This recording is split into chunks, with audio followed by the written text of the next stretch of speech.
안녕하세요. 수도권에 살고 있는 30대 초반 여자입니다. 현재 간호사로 일하고 있어서 교대 근무하며 야간 근무도 자주 하거든요. 그래서 잠을 깨기 위해 이곳의 사연을 자주 듣고 있답니다. 예전엔 라디오를 들었는데 여기 사연이 더 재밌어서 거의 습관이 되었네요.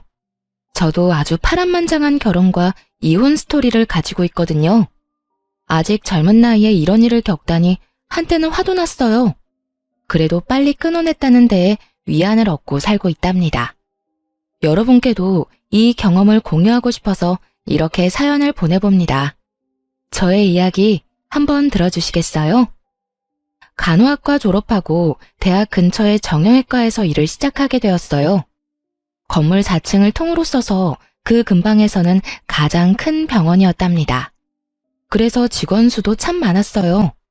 들어가서 거의 2년은 정신없이 일만 했던 것 같아요. 일에 적응하는 게 너무 힘들어서 연애는 생각하지도 못하고 살았고요.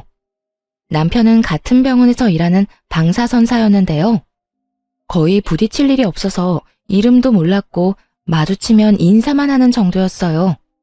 그러다 병원장이 야심차게 전 직원 회식을 한 번 한 적이 있었는데요. 그때 우연히 남편이 제 옆에 앉게 되었죠. 이렇게 아름다운 분이 우리 병원에 계셨다니 몰랐네요. 제가 아까 옆에서 보고 깜짝 놀랐잖아요. 농담도 잘하시네요. 아무튼 좋게 봐주셔서 감사해요. 오늘은 회식한다고 화장을 좀 해서 그런가요? 쌩얼도 엄청 예쁘실 것 같은데요. 아무튼 이렇게 얘기하게 돼서 영광입니다. 우리 앞으로 친하게 지내요. 그 이후부터 남편은 병원에서 만나면 농담도 걸고 종종 커피나 간식거리를 갖다 주면서 수다도 떨고 가곤 했어요. 그러다 같이 밖에 나가서 점심도 먹고 꽁냥꽁냥 썸 타는 분위기가 이어졌죠. 딱 해주는 거 보면 다 눈치채잖아요. 나한테 관심이 있구나. 그런 게 아주 팍팍 느껴지더라고요. 사실 남편의 외모는 제 이상형과는 딴판이었어요. 그래서 처음에는 남편이 대시를 해도 별로 마음에 들진 않았었는데요. 다정하고 유머러스한 모습에 마음을 점점 열게 되더라고요. 직업이 비슷하다 보니까 의지가 많이 됐어요. 환자들 때문에 속상한 일이 있으면 위로도 이해도 잘해줬죠. 또 간호사가 아무래도 여초 직업이다 보니 직장 동료 때문에도 힘들거든요. 나 오늘 막내 간호사 때문에 진짜 너무 힘들었잖아. 무서워서 뭘 물어보지도 못하겠어. 걔 왜 그래? 우리 자기 힘들게. 다음에 또 그러면 나한테 말해. 내가 바로 찾아가서 혼내줄게. 말뿐이라도 병원 안에 내 편이 있다는 게 힘이 되더라고요. 병원 직원들도 우리 관계를 다 알게 돼서 의도치 않게 공개 연애를 2년을 했네요. 모두들 우리가 결혼할 거라고 생각하는 것 같더라고요. 그러다 보니 자연스럽게 결혼 이야기까지 나오고 서로 어떤 결혼 생활을 원하는지 자주 이야기를 나눴어요. 주변에 내 친구들 보니까 반반 결혼을 많이 하더라고. 내가 보기에도 그렇게 하는 게 합리적이고 좋은 것 같아. 우리 지금까지 서로 모은 게 얼마인지 부모님 재산 그런 거 신경 쓰지 말자. 그냥 생활비 딱 반반씩 내고 부모님 용돈은 각자 해드리는 거 어때? 그럼 집안일도 반반, 혼수며 집이며 다 반반인 거 알지? 물론이지. 집 대출 이자도 반반씩 딱 내고 가전제품 같은 것도 다 반반씩 나눠서 사자. 난 이거 예전부터 말해놔서 우리 부모님은 당연히 그러려니 하실 거야. 어때? 자기 진짜 합리적인 남자 만난 거야. 요즘 세상에 이렇게 부담 안 주는 남자가 어딨냐? 남편은 결혼 시작 전부터 다 반반으로 나누자고 했어요. 그러면서 자기 같은 남자 어디서 만날 수 없다며 엄청 깨어있는 척 하더라고요. 사실 그렇게까지 하는 건 별로 생각해 본 적이 없었는데 다른 친구들한테 물어보니 여자 쪽이 손해볼 건 없다고 하더라고요. 그래서 남편이 원하는 대로 하기로 했어요. 집을 구할 때도 각자 예산은 묻지도 따지지도 않고 딱 5천만 원씩 냈고요. 나머지는 다 남편 이름으로 대출받아서 병원 근처 신축 아파트를 매매했답니다. 명의는 당연히 공동 명의로 했죠. 결혼식도 축의금으로 모두 계산했고 신혼여행도 반반 내고 예약해서 갔어요. 근데 돈 쓸 때마다 영수증을 악착같이 모으는 남편의 모습을 보니 좀 쎄하더라고요. 그것도 결혼 생활 중 가장 꿀 떨어진다는 신혼여행에서 말이죠. 부모님하고 가족들 드릴 선물도 각자 사자고 해서 그렇게는 했는데 좀 서운했죠. 아니나 다를까 여행 잘 갔다 와서는 할 말이 있다더군요. 그러면서 여행 기간 동안 모은 영수증을 쫙 보여주더라고요.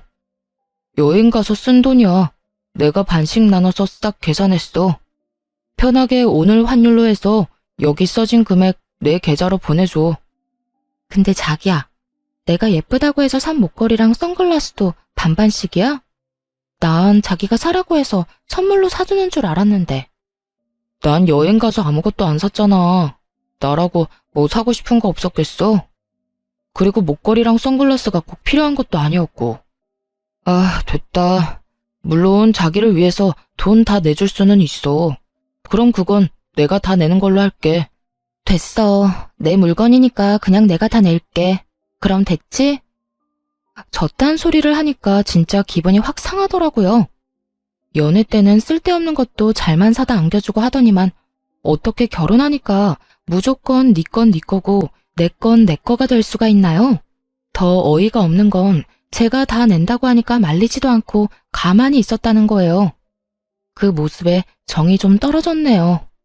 결국 제가 산 물건들은 그 돈을 다 내는 걸로 했죠. 그렇게 신혼여행에서 쓴 돈을 바로 남편 계좌로 보냈습니다.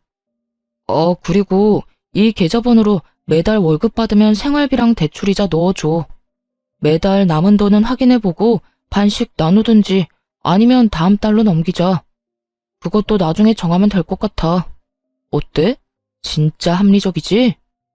그래, 자기가 이렇게 칼 같은 사람인 줄 몰랐네. 알았어. 자기가 원하는 대로 한번 잘해볼게. 그렇게 돈을 반반씩 철두철미하게 나누는 사람이니 집안일도 반반씩 딱 잘하는지 한번 지켜보기로 했어요.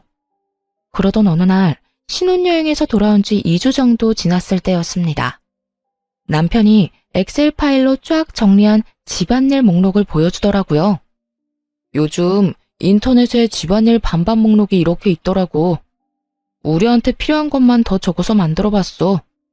혹시 자기가 하려나 하고 기다려봤는데 전혀 생각 못하는 것 같더라고.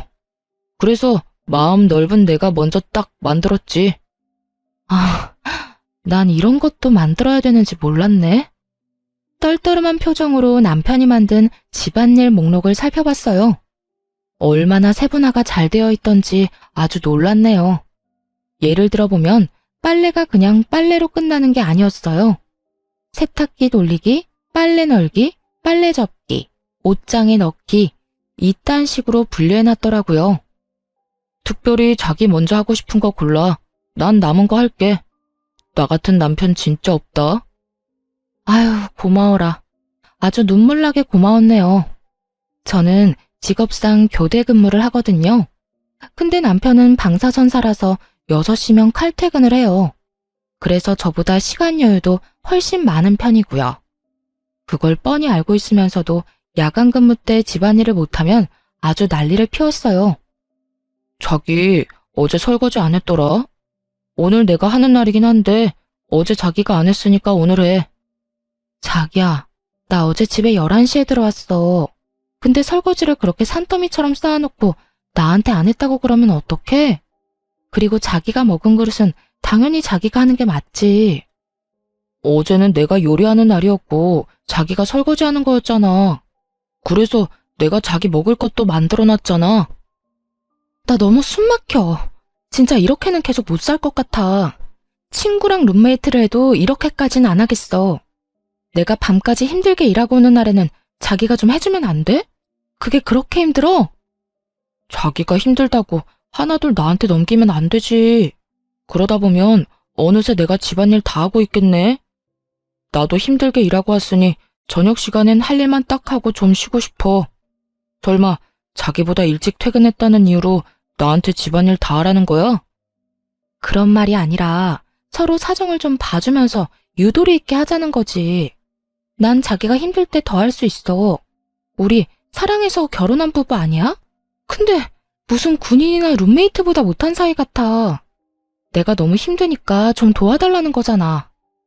자기가 이렇게 나올 줄 알았어. 그래서 내가 규칙까지 딱 만들어 놓은 거야. 나한테 슬슬 떠넘길까봐 나중에 딴 말 못하게. 한번 무너지기 시작하면 한도 끝도 없어지는 거 알지? 힘들어도 그냥 반반씩 하는 거 지켜줬으면 해. 아, 그래. 당신 마음 잘 알았어. 앞으로 어떻게 반만 딱 하는지 제대로 보여줄게. 매몰찬 남편의 태도에 얼마나 서운한지 눈물까지 나더라고요. 언젠가 이런 시의 구절을 본 적이 있어요. 내가 너를 위해 해줄 수 있는 건 대단한 게 아니고 아침에 일어나 말없이 해주는 설거지다. 사랑하는 사람과 함께 살면 그런 마음으로 배려하면서 살아야겠다고 생각했거든요. 그래서 오랫동안 마음속에 간직했던 구절이었는데 이렇게 남편이랑 설거지 하나로 피 터지게 싸울 줄은 몰랐네요. 결국 점점 마음의 문을 닫고 남편이랑 똑같이 행동하기 시작했답니다. 요리를 해도 딱 제 몫만 해서 먹었고요. 빨래도 제 것만 골라서 빨고 정리했어요. 하루는 감자탕이 너무 먹고 싶어서 퇴근길에 딱 1인분만 사와서 먹고 있었어요. 남편도 감자탕을 좋아하는데 냄새를 맡고는 얼굴이 환해져서 들어오더군요. 근데 자기 몫이 없는 걸 보자 표정이 확 굳더라고요. 이렇게 유치하게 나올 줄은 몰랐네. 먹는 거로 이렇게 치사하게 굴 거야? 반반 결혼을 전혀 다르게 이해한 것 같은데 일단 두고 볼게. 두고 보긴 뭘 두고 봐. 내가 생각하는 반반은 이런 거야. 이왕 할 거면 확실하게 해야지. 아침에 국에 반찬 딱 차려주면 맛있게 먹고 설거지만 하는 게 무슨 반반인가요? 설거지하는 게 어렵나요? 아침에 일어나서 밥하고 국 끓이는 게 어렵나요? 자기는 세탁기랑 건조기만 띡 돌리고 제가 다 개야 하는데 그게 반반인가요? 누구 한 명 양보하지 않으니 이렇게 찬바람 날리는 결혼 생활이 이어졌답니다. 야간 근무하고 집에 온 어느 날이었어요. 남편이 혼자 야식까지 신나 시켜 먹고는 설거지를 해놨더라고요. 그게 뭐가 문제냐고요? 정말 웃긴 게 뭔지 아시나요? 제가 아침에 사용한 물컵 한 개만 싱크대에 덩그러니 남아있었다는 거예요. 그걸 딱 보니까 지금 결혼 생활의 현수소 같다고나 할까요? 현타가 딱 찾아오더라고요. 저 인간은 컵 한 개를 설거지해줄 만큼 날 위해주지도 아껴주지도 않는구나. 그런 진실이 눈앞에 확 보였어요. 연애 때는 그렇게 잘 챙겨주고 다정했던 남편인데 너무 매정하게 변해버려서 혼란스럽고 슬프기까지 했답니다. 남편이 변한 건지 원래 이런 인간이었는지는 모르겠지만 완전히 속은 기분이었죠. 결혼한 지 얼마 안 되어 이렇게 사이가 틀어졌는데 친정엄마 생신이 다가왔어요. 지금까지 남편이 한 걸 보면 당연히 네 엄마니까 네가 준비하라고 할 것 같더군요. 그래서 같이 뭐 하자고 얘기조차 안 꺼냈습니다. 혼자서 엄마 드리려고 케이크 주문 제작해놓고 용돈 봉투도 준비하고 엄마가 한번 드시고 싶다던 오마카세도 예약했어요. 당일 어디 가는지 말 안 하고 남편을 식당으로 데려갔죠. 사이 안 좋다고 남편이랑 같이 안 가면 부모님이 걱정하실 것 같아서요. 와, 여기 엄청 비싼 오마카세 아니야? 1인당 20만 원? 자기 오늘 통 크게 쏘는 거야? 아휴, 뭘 이렇게 비싼 데를 가. 그냥 대충 먹으면 되지. 엄마 생일이 뭐 대단한 날이라고. 이렇게 부담 주기 싫어. 다른 데 가. 아, 엄마. 오늘 같은 날 비싼 거 드셔야죠. 돈 걱정 말고 들어가요. 엄마 딸 돈 열심히 벌고 있잖아요. 그래 여보. 오늘 우리 사위랑 딸 덕 좀 보자고. 우리도 그 유명하다는 오마카세 먹어보자. 아주 화기애애한 분위기로 식사를 해서 다행이었죠. 남편은 엄청 신기해하면서 잘 먹더라고요. 부모님도 디저트까지 맛있게 잘 드셔주셨어요. 미리 준비한 케이크를 드리니 너무 예쁘다면서 엄마가 감동을 하시더라고요. 용돈 봉투도 함께 드리니 아버지도 엄지척을 하시면서 좋아하셨고요. 남편은 뭔 생각을 하는지 입을 해 벌리고 보고만 있었고요. 식사를 마무리하고 계산할 때 남편한테 말했어요. 내가 지금 계산할 테니까 반은 생활비 통장으로 보내줘. 그러자 남편이 아주 보레된 듯이 화들짝 놀라더라고요. 왜? 왜 내가 반을 내? 장모님 생신이니까 당연히 네가 내는 거지. 그리고 나한테 한마디 상의도 없이 이 비싼 데를 와놓고 뭐? 이렇게 무턱대고 나한테 반을 내라 한다고? 부모님 들으셔. 왜 이렇게 큰 소리로 화를 내? 다 반반하자고 해서 물어본 거잖아. 시부모님 생신 때도 내가 절반 내면 되잖아. 난 우리 부모님 생신 때 이런 거 사드린 적 없어. 집 밖으로 삼겹살도 안 먹으러 간다고. 우린 그냥 집에서 차려 먹어. 근데 오마카세라니 진짜. 아, 자기 너무 과소비가 심한 거 아니야? 그때 밖에 계신 줄 알았던 아버지가 우리 뒤를 쓱 지나가시더라고요. 화장실에 다녀오신 것 같았어요. 얘기를 다 들으셨을 거라 생각하니 너무 민망하고 부끄러워서 얼굴이 벌개졌죠. 너무 열받아서 머리까지 아프더라고요. 그럼 자기가 먹은 건 자기가 계산해. 결국 부모님과 제 비용만 계산했어요. 그러자 옆에서 아주 침까지 튀기면서 난리를 치더라고요.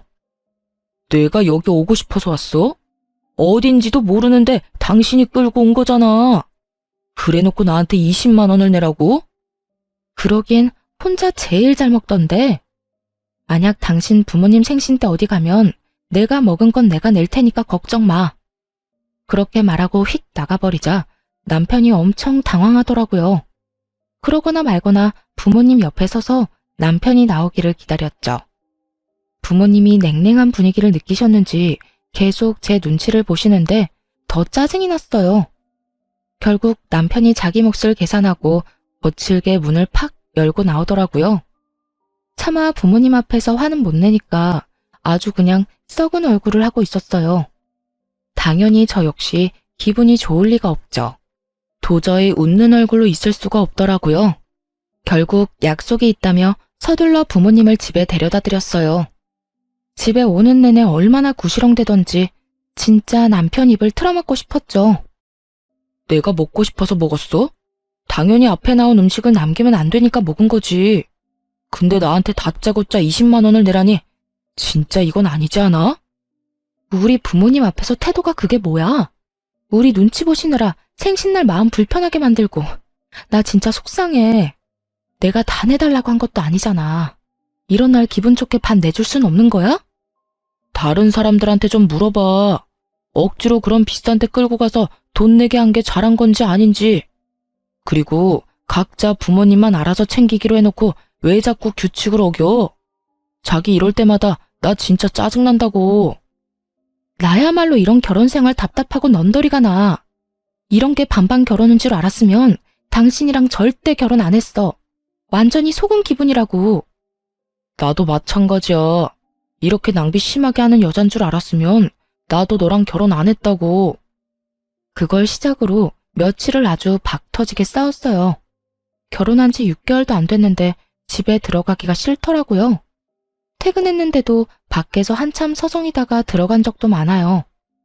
다들 이렇게 사는 건지 아님 내 결혼만 망한 건지 이런 고민 어디에 말하기도 부끄러워서 혼자 벙어리 냉가슴 앓듯 끙끙댔답니다. 엎친 데 덮친 격으로 병원에서도 힘든 일이 이어져서 더 지쳐갔어요. 가장 고참 간호사랑 말다툼을 했는데 그 후로 그 간호사가 못살게 굴었거든요. 케어가 힘든 환자를 일부러 맡기거나 힘든 스케줄만 골라서 일하게 하는 둥 너무 서럽고 힘들게 하더라고요. 한참 선배라서 감히 대들지도 못했죠. 여러분도 뉴스에서 가끔 들어보신 적 있을 거예요. 몇몇 간호사들 사이에 태움 문화라고 감정적으로 진짜 힘들게 하거든요. 신입 간호사 시절에는 이것 때문에 한 달 중 20일은 화장실에서 울었어요. 경력이 쌓이면서 좀 나아졌나 했더니 이 나이에 다시 괴롭힘 당할 줄은 몰랐네요. 요즘 병원에서 너무 힘들어. 나 지금 수간호사랑 사이 안 좋은 거 자기도 알지? 다른 애들까지 다 선동해서 나랑 말도 못하게 하더라. 나 이번 달에 주말마다 출근하는 거 알지? 너무 힘들어서 진짜 우울증 걸릴 것 같아. 당신만 힘든 거 아니야. 나도 말을 안 해서 그렇지 병원에서 엄청 힘들어. 그 정도도 못 견디면 되겠어? 수간호사랑 얼른 풀어. 계속 이래봤자 당신만 손해야. 풀긴 뭘 풀어. 이미 미안하다고 말도 해보고 선물도 줘보고 나도 할 만큼 했어. 근데도 나만 계속 못 살게 군다고. 무릎 꿇고 싹싹 빌기라도 하라는 거야? 아니, 솔직히 수간호사 사람 좋아 보이던데 당신이 어떻게 했으면 그렇게까지 해? 당신 문제라고는 생각 안 해봤어? 이참에 한번 당신 태도를 반성해봐. 나한테 하는 것만 봐도 암튼 보통은 아니지. 같은 데서 일하니까 분위기가 어떤지 뻔히 알면서 모르는 척 저딴 소리나 해대는 남편이 밉기만 했어요. 그리고 설사 제가 잘못한 부분이 있다고 쳐요. 그래도 남편이면 편들어주면서 위로를 해주는 게 맞지 않나요? 그게 부부고 가족 아닌가요?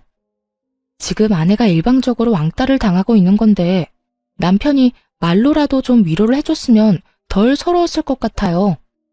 그렇게 부당한 대우를 받으며 거의 6개월을 버텼답니다. 그 사이에 밥도 잘 안 넘어갈 정도로 심적으로 너무 힘들어서 살이 엄청 빠졌어요. 남편은 제가 마르든지 말든지 여전히 자기 먹을 것만 사와서 혼자 처먹더군요. 결국 견디다 못해 그 병원을 관두고 다른 곳으로 이식을 하기로 결심했어요. 그 계획을 남편한테 말했더니 아주 난리를 치더군요. 당신이 애야? 그런 일로 병원을 관두게? 관두면 또 언제 다른 병원 찾을 건데. 빨리 이식을 해도 한두 달은 걸릴 거 아니야. 이참에 6개월 정도 쉬면서 천천히 좋은 데로 찾아볼게. 나 몸도 마음도 너무 힘들어서 좀 쉬고 싶어. 그리고 당신도 맨날 입만 열면 이렇게 바쁜데 언제 아기 갖냐고 그랬잖아. 여기서 지금 아기 얘기가 왜 나와? 아기는 여유가 돼야 키우는 거지 뭐 거저 키워? 당신이 6개월 쉬면 그동안 생활비며 이자며 다 어떡할 건데? 설마 나한테 다 내라고 하는 건 아니지? 역시나 그놈의 돈 얘기가 나올 줄 알았어요. 하지만 이미 다 생각해둔 게 있었죠. 걱정하지 마. 내가 다달이 내야 하는 생활비랑 이자는 꼭 줄 거니까. 당신이야말로 내가 집에 있는다고 집안일 더 시킬 생각이나 하지 마. 내 걱정은 말고 당신이나 확실히 해. 그것만 잘 지킨다면야 당신이 이직하는 건 반대하지 않을게. 그래도 명심해. 난 외벌이 가장 될 생각은 전혀 없어. 다음 직장 빨리 새로 구하는 게 좋을 거야. 나한테 피해줄 생각은 절대 하지 마. 남편이란 인간이 피해라도 입을까봐 전전긍긍하고 계산하는 꼬락선이라니. 진짜 오만정이 떨어졌답니다. 힘드니까 그만두라든지 그동안 고생 많았다든지 그런 소리는 못 해줄 망정 말이에요. 지긋지긋했던 병원을 그만두니까 점점 안정이 되고 몸도 정상으로 돌아오더라고요. 이 와중에도 남편한테 책 잡히기 싫어서 돈은 아주 제 날짜에 다 보내줬거든요. 그래도 자기는 출근하고 저는 집에서 노니까 아주 배알이 꼬였나 보더라고요. 집에서 쉰 지 한 달 정도 되었을 때 남편이 슬슬 잔소리를 하기 시작하더군요. 새로운 데 알아보고 있는 거 맞아? 맨날 핸드폰이나 들여다보고 있는 것 같은데 사람이 그렇게 퍼져 살면 안 돼. 좀 일찍 일어나서 운동이라도 하든가. 나 일찍 일어나는 거 습관돼서 당신보다 일찍 일어나는데 뭔 소리야. 나름대로 생산적으로 지내고 있으니까 걱정하지 마. 그렇게 빈둥대면서 지내지 말고 생산적으로 살아. 집에 있으니까 청소 좀 하든지 화분을 정리하든지. 아니 힘들게 일하고 온 남편을 위해서 특별 요리를 준비해보겠다는 생각은 안 해? 어디 보자. 오늘이 수요일이니까 내가 빨래 건조기 돌리는 것까지 하네. 그리고 안방 화장실 청소하면 되고 밥은 나 혼자 해먹으면 되니까 그래, 설거지는 내가 그냥 다 할게. 됐지? 참나, 당신 혼자 먹는데 당연히 당신이 설거지를 해야지. 그리고 집에서 하루 종일 놀면서 좀 더 일할 수도 있는 거 아니야? 예전과는 상황이 달라졌잖아. 당신 왜 그렇게 점점 야박하게 굴어? 무슨 소리야. 오늘 당신이 저녁 설거지하는 날이잖아. 내가 특별히 다 한다는데 오히려 고맙다고 해야 되는 거 아니야? 우리가 이렇게 산 게 하루 이틀도 아닌데 왜 뜬금없이 서운하대? 그리고 왜 갑자기 나한테 밥을 해달라는 거야? 자기가 그런 소리 하니까 너무 이상하다. 자기처럼 합리적인 사람이 왜 그래? 그렇게 선수를 치자 남편이 차마 더는 말을 못하고 입술만 들썩이더군요. 그러다가 휙 째려보고는 출근하더라고요. 그 꼴을 보고 고소하다 싶었죠. 그렇게 한 달 정도 더 지났을까요? 시모의 생신이 코앞으로 다가왔습니다. 뭐 그러거나 말거나 어차피 할 건 아무것도 없으니 상관도 하지 않고 있었어요. 근데 생신까지 일주일 정도 남은 날 시모가 전화를 하더라고요. 집에서 논다면서 어쩜 안부 전화 한 통이 없어? 이번 주 주말에 뭐 어떡할 거니? 네? 이번 주에 왜요? 어디 가시는 거예요? 어머 얘, 민망하게 이런 말까지 해야 되니? 내가 전화하기 전에 네가 알아서 준비하고 말해줘야 되는 거 아니야? 일주일 후에 내 생일인 거 창진이가 말 안 해? 며느리인 네가 집에서 생일상을 차려줄 건지 아니면 나가서 먹을 건지 알려줘야지. 아, 곧 어머니 생신인 거 당연히 알죠. 그건 창진 씨가 다 준비한다고 걱정 말라고 하더라고요. 그래서 저도 어떻게 준비가 돼가는지 모르겠네요. 서프라이즈로 어머님 놀라게 하려고 그러나 봐요. 어머, 그래? 한 번도 지 엄마 생일 챙기지도 않더니 결혼하고 나서 효자 됐나 보네. 알았다. 그럼 창진이한테 물어보마. 남편은 곧 자기 엄마 생신인 줄도 모를걸요. 시모의 전화를 받았는지 남편이 퇴근하고 오면서 씩씩 숨을 쉬며 화를 내더라고요. 당신, 우리 엄마한테 내가 생신 준비한다고 그랬어? 왜 그런 말을 해서 엄마 기대하게 만들어? 어머님이 나한테 뭘 준비했냐고 물어보시는데 그럼 뭐라고 대답을 해? 당신 어머니니까 당연히 당신이 준비하는 거잖아. 그래서 사실대로 말씀드렸는데 도대체 뭐가 문제야? 당신은 며느리가 돼서 그렇게 말하면 안 되지. 더군다나 나는 매일 일하고 당신은 지금 놀고 있잖아. 그럼 한가한 사람이 좀 준비하면 되는 거 아니야? 당신은 우리 엄마 생신 때 꽃 한 송이도 안 사드렸잖아. 그러면서 뭐라고 했어? 생신이며 효도는 각자 알아서 챙겨드리자며? 근데 왜 말도 안 되는 소리야? 며느리랑 사위가 같아? 며느리는 며느리만의 도리가 있잖아. 그러니까 당신도 뭐라도 준비를 해야지. 그래, 식당은 내가 다 결제할게. 대신 당신은 장모님께 드렸던 그런 케이크 하나 준비해줘. 그거 예뻐서 우리 엄마도 좋아하시겠더라. 며느리랑 사이가 왜 달라? 그렇게 반반 좋아하면서 갑자기 왜 꼰대 아저씨 같은 말을 하실까? 그 케이크가 그렇게 예뻤으면 당신이 주문해서 드려. 난 당신이 말한 반반 결혼, 각자 효도 꼭 지킬 거니까. 남편은 반박을 전혀 못하더라고요. 여태껏 자기가 벌여놓은 일이 있고 한 말들이 있으니까요. 어떻게 준비하든지 말든지 신경 전혀 안 썼습니다. 그렇게 대망의 토요일이 다가왔답니다. 남편은 그날까지 삐져서는 말도 별로 안 하다가 저녁쯤 시댁에 가자고 하더군요. 뭘 어떻게 하려나 한번 지켜보려고 군말 없이 따라갔어요. 남편이 시부모님을 데리고 간 곳은 그 동네의 돼지갈비집이었죠. 그 앞에 딱 멈추니까 시모가 실망하는 표정을 짓더군요. 아, 난 여기가 그렇게 맛있더라고. 이 동네에서 제일 맛집이잖아요. 그죠? 결혼하고서도 여기 갈비가 그렇게 먹고 싶더라고요. 오늘 엄마 생신이니까 내가 팍팍 쏠게요. 들어가서 배 터지게 먹자고요. 남편은 자기도 민망한지 괜히 큰 소리를 치면서 식당 안으로 들어갔답니다. 그러고는 돼지갈비 4인분을 시키고 혼자 며칠은 굶은 것처럼 우걱우걱 먹더라고요. 케이크며 선물 같은 건 당연히 없었죠. 남편이랑 제가 빈손인 걸 확인한 시모는 실망한 표정으로 깨작거리기만 했고요. 고기를 흡입하는 남편을 두고 저는 계산하기 좋도록 냉면 하나 시켜서 먹었어요. 아니 새아가, 너는 왜 고기를 안 먹니? 좀 먹어라. 돼지고기 싫어하냐? 아, 전 냉면만 먹으면 돼요. 저 신경 쓰지 마시고 많이 드세요. 아, 괜찮아. 분위기 괜히 이상하게 만들지 말고 그냥 좀 먹어. 오늘은 내가 다 계산할 거야. 아, 얼른. 그게 무슨 말이야? 무슨 일이 있었니? 너희 싸웠어? 아니요, 싸우긴요. 저희 서로 배려하며 각자 할 일 딱딱 하면서 엄청 잘 지내고 있어요. 전 속이 안 좋아서 고기를 잘 못 먹겠네요. 그냥 신경 쓰지 마시고 드세요. 근데 너 친정에도 이러니?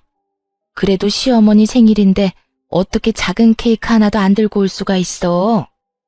아, 그러게. 아무것도 없네요. 창신 씨가 다 준비한다고 손 하나 까딱하지 말라고 했거든요. 오늘 와보고 저도 깜짝 놀랐어요. 아니, 어머님 생신인데 어떻게 케이크도 안 사왔어? 아버님이 혼 좀 내주세요. 이렇게 선수를 치니까 시모가 차마 아들한테는 아무 소리도 못 하더라고요. 남편도 괜히 저만 헐겨보는데 어이가 없었네요. 그러거나 말거나 냉면만 깔끔하게 딱 먹었죠. 그리고 남편이 계산하길래 옆에 가서 냉면 값을 줬어요. 아, 됐어. 내가 낸다고 몇 번을 말해. 나가 있어. 내가 낼 테니까. 아니야, 됐어. 이 값 8,000원 내고 나중에 무슨 생색을 내려고 그래? 그냥 내가 낼게. 여기요. 이 냉면값만 계산해 주세요. 시모의 생신날은 그렇게 초라하게 끝이 났죠. 나중에 남편이 시모한테 따로 용돈을 줬는지는 모르겠지만요. 그 다음 달에 드디어 이직에 성공했답니다.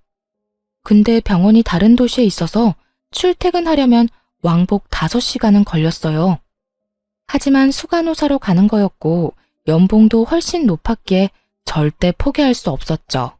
그 사실을 말하자 남편이 화를 내더라고요. 아니, 애초에 이 동네 근처 병원을 찾았어야지. 다른 도시에서 일자리를 찾으면 어떡해? 어떻게 출퇴근을 하려고?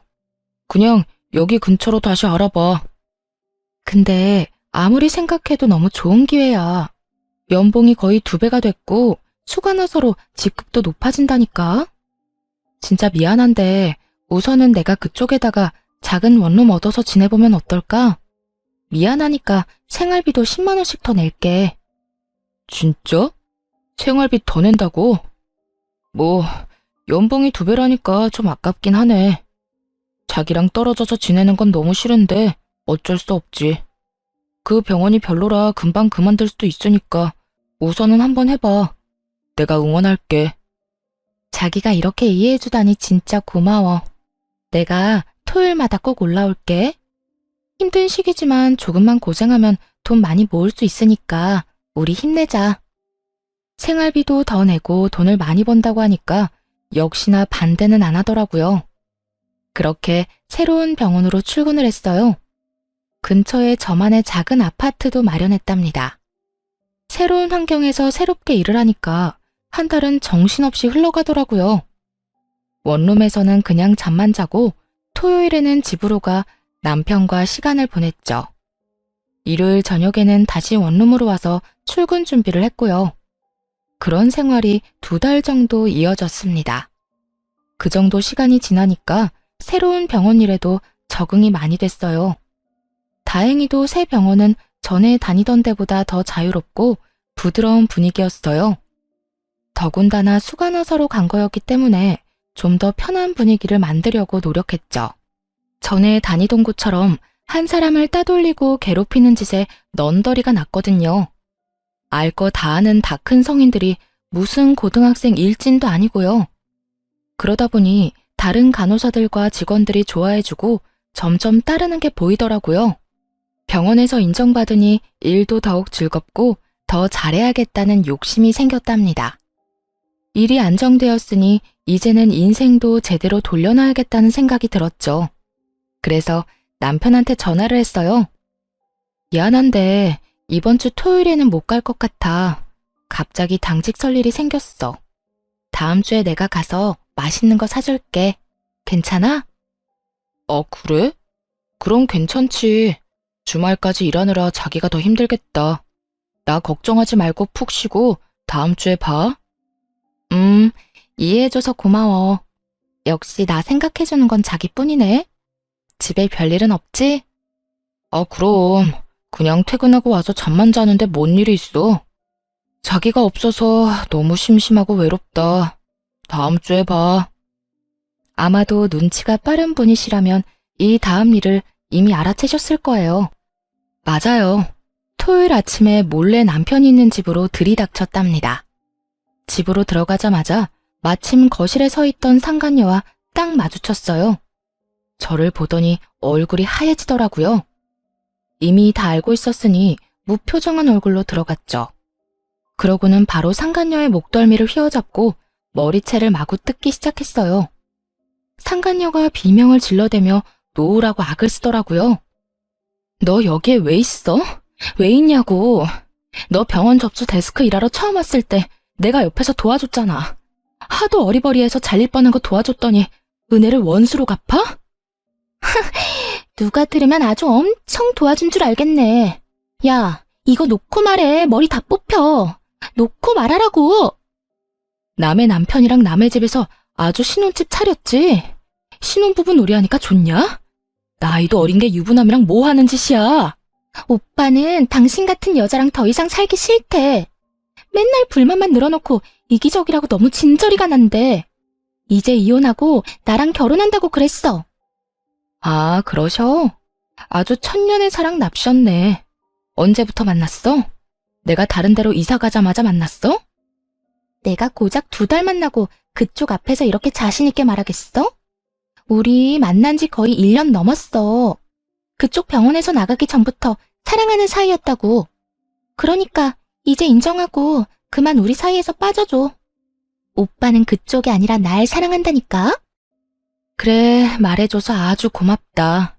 너네 오빠랑 천년 만년 행복해라. 상간녀가 제 반응에 황당하다는 표정을 짓더라고요.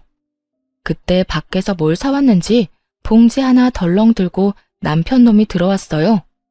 당연히 그대로 얼어붙은 듯 서버렸죠. 그 와중에도 상황 판단을 하고 있더라고요. 누나를 굴려서 바닥에 엎드러져 있는 상간녀와 저를 번갈아 바쁘게 보면서요. 바로 다가가서 남편의 뺨을 수차례 갈겨버렸어요. 남편의 몸이 돌아가다 못해 바닥으로 철퍼덕 쓰러졌죠. 그제야 남편 놈은 얼른 무릎을 꿇고 손을 싹싹 비비면서 빌기 시작하더군요. 여보, 이거 다 오해야. 아니, 내가 죽을 죄를 졌어. 당신이 옆에 없으니까 너무 외롭고 허전하더라고. 근데 제가 자꾸 꼬리를 쳐서 내가 그냥 넘어가 버렸어. 뭐? 오빠, 그게 무슨 말이야. 우리 만난 지가 1년인데 내가 꼬리를 쳤다고? 오빠가 회식 때 나 먼저 꼬셨잖아. 저 여자랑 이혼하고 나랑 결혼한다며. 지금 사랑하는 건 나밖에 없다며. 야, 시끄러워. 조용히 해. 너 지금 상황 판단이 안 돼? 조용히 입 닫고 있어. 남편이 살벌하게 상간녀를 노려보자 겁먹은 강아지 새끼처럼 조용해지더라고요. 외로워서 넘어가? 이 파렴치 아닌가 나. 너는 내가 이혼 소장 보낼 테니까 소송이나 준비해. 나는 합의 이혼 이런 거 할 생각 전혀 없어. 무조건 네 주머니에서 어마어마한 돈 끄집어낼 거야. 거기다 당연히 나한테 위자료도 주고 재산 분할도 해야겠지? 여보, 이혼이라니. 난 절대 이혼 못해. 내가 당신한테 상처 준 거는 어떻게든 벌 받을게. 얌전히 대가 치르고 당신이 하라는 대로 할게. 그렇게 좋아하는 반반 나누기 이번에는 못할 것 같은데 어쩌니? 아무래도 내가 네 돈을 더 많이 가져갈 것 같은데. 네가 싸질러 놓은 똥 네가 처리하는 거니까 너무 억울해하지는 말고 우리 법정에서 보자. 그렇게만 말하고 유유히 그 집구석에서 나왔답니다. 문 뒤에서 남편놈이 악쓰는 소리와 물건 부서지는 소리가 들리더라고요. 사실 이직하기 전부터 남편놈이 바람을 피우고 있다는 걸 알고 있었어요. 가뜩이나 수간호사 때문에 힘들어 죽겠는 상황이었는데 동료 간호사가 이런 말을 했거든요. 내가 이 말 해야 되나 진짜 고민 많이 했는데 그 데스크에 민지 씨 있잖아. 자기 남편이랑 밖에서 같이 커피 마시는 거 몇 번 봤거든? 아휴, 말하는 게 잘하는 짓인지 모르겠다. 뭔데요? 둘이서 커피 마신 게 다예요? 알고 있는 거 다 말해줘요, 언니. 그럴 수 있다고 넘기려고 했는데 어젠 글쎄 팔짱을 끼고 있더라고. 내가 보다가 도저히 안 되겠어서 말하는 거야. 이 말을 듣는데 진짜 너무 화가 나면서도 수치스럽더라고요. 얼마나 나를 우습게 봤으면 다른 직원들이 보는데 팔짱을 끼고 시시덕거렸을까? 그것도 공개연이나 다름없이 연애하다가 결혼까지 해놓고. 사실을 알고 나니 눈에서 불꽃이 튀더라고요. 그때부터 두 연놈을 지켜보면서 증거를 모으기 시작했답니다. 남편 블랙박스를 확인해보니 역시나 상간녀는 데스크 직원 맞더라고요. 일을 도와줄 때 들었던 목소리가 똑같았어요. 남편 놈이 잘 때 핸드폰도 봤는데 다 삭제한 건지 증거될 만한 건 찾지 못했어요. 근데 어느 날 남편이 화장실에 들어갔다 한참 후에 나오는데 좀 쎄하더라고요. 그래서 몰래 화장실을 뒤져봤더니 역시나 수건들 뒤쪽에 세컨폰을 숨겨놨더라고요. 못 찾을 거라 생각했는지 비밀번호도 안 걸어두었고요. 그 덕분에 증거를 쉽게 찾을 수 있었죠. 둘이 아주 딱 달라붙어서 찍은 사진이 넘쳐나더군요. 더 화가 나는 건 뭔지 아세요? 남편이 상간녀와는 풀빌라며 호텔이며 비싼 데는 다 다녔다는 거예요. 저한테는 그렇게 반반씩 하자 노래하며 커피 한 잔 사는 것도 아까워하던 인간이요. 심지어 상간녀 생일엔 명품 지갑까지 사다 바쳤더라고요. 제 생일에는 어땠냐고요? 당연히 케이크 하나 안 사왔죠. 둘이 주고받은 메시지도 아주 가관이었습니다. 오빠, 오늘 호텔 망고빙수 사줘서 너무 고마워. 나 진짜 먹어보고 싶었어. 역시 우리 오빠가 최고야. 우리 애기한테 그 정도도 못 사줘? 애기 친구들이 자랑하면 오빠한테 또 말해. 오빠가 애기 원하는 거 다 사줄 테니까 걱정 마. 너랑 먼저 만났어야 했는데 어쩌다 운명의 장난처럼 결혼한 다음에야 만난 걸까? 진짜 하늘이 원망스럽다. 오빠, 난 기다릴 수 있어. 우리 사랑만 흔들리지 않으면 다 이겨낼 거야. 그 아줌마 빨리 병원에서 좀 나갔으면 좋겠어. 내가 수간호사한테 오늘도 이간질 좀 했거든? 효과가 빨리 나타나야 될 텐데. 전에 병원에서 그렇게 힘들었는데 그 원인이 바로 상간녀의 이간질이었어요. 아무것도 모르는 착한 얼굴을 하고선 수간호사와 저를 이간질했던 거예요. 진짜 이 사실을 알고 바로 상간녀 머리채 잡으러 달려갈 뻔했네요. 하지만 더 큰 복수를 위해 우선 참을인자를 가슴에 새기면서 때를 기다렸던 거죠. 그 후 일부러 다른 도시로만 병원을 알아봤고 좋은 조건으로 이직한 거예요. 그리고 제 명의로 소형 아파트도 매입했고요. 대출을 좀 받았지만 이혼하면 목돈이 들어올 거니까 상관없었죠.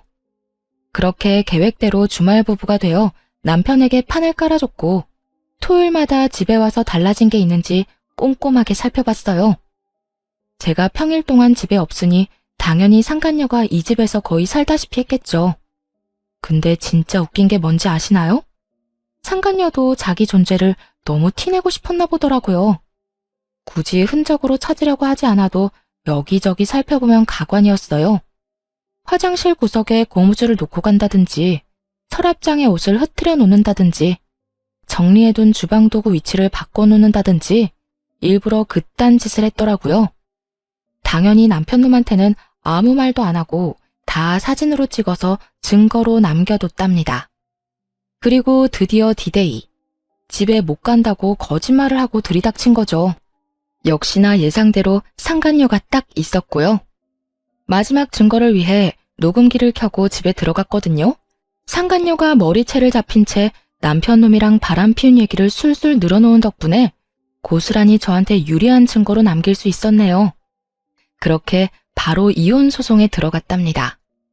물론 상간녀 손해배상 청구도 같이 했죠. 하지만 여기에서 끝내줄 수는 없겠죠. 앙큼하게 저의 직장 생활을 엉망으로 만든 게 바로 그 상간녀니까 말이죠. 큼직한 전지를 사서 두 연놈을 찍은 사진을 다 붙이고 둘이 바람 피웠다는 내용을 대문짝만하게 써서 잘 보이는 곳에 딱 붙여놨답니다. 어디에 붙였기는요? 제 전 직장이자 두 사람이 지금 일하고 있는 병원 문 앞이죠. 당연히 남편놈이 전화를 해서 난리를 피웠죠. 당신 이게 무슨 짓이야? 아니, 내가 잘못을 했어도 직장에다가 이런 짓을 해? 지금 병원 난리 났다고. 게다가 민지는 임시직이어서 오늘 바로 잘렸어. 난 병원장이 지금 권고사직 말하고 있고. 아무리 그래도 남의 밥줄까지 끊으면 어떡해?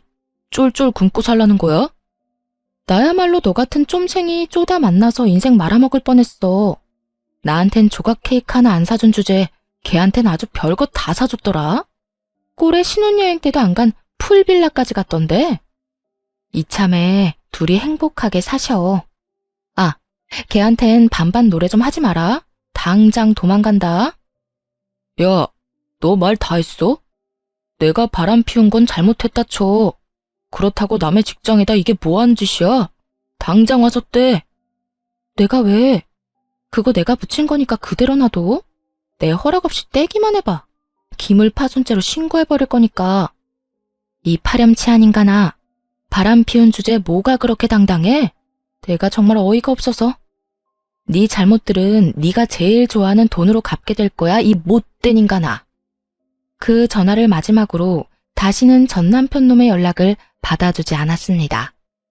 그 인간이랑 1분 1초도 더는 엮이기 싫었거든요. 소송이 시작되고 모든 연락은 변호사를 통해서만 했습니다. 소송이 길어져도 상관없다는 마음으로 스트레스 받지 말고 살자고 다짐했거든요.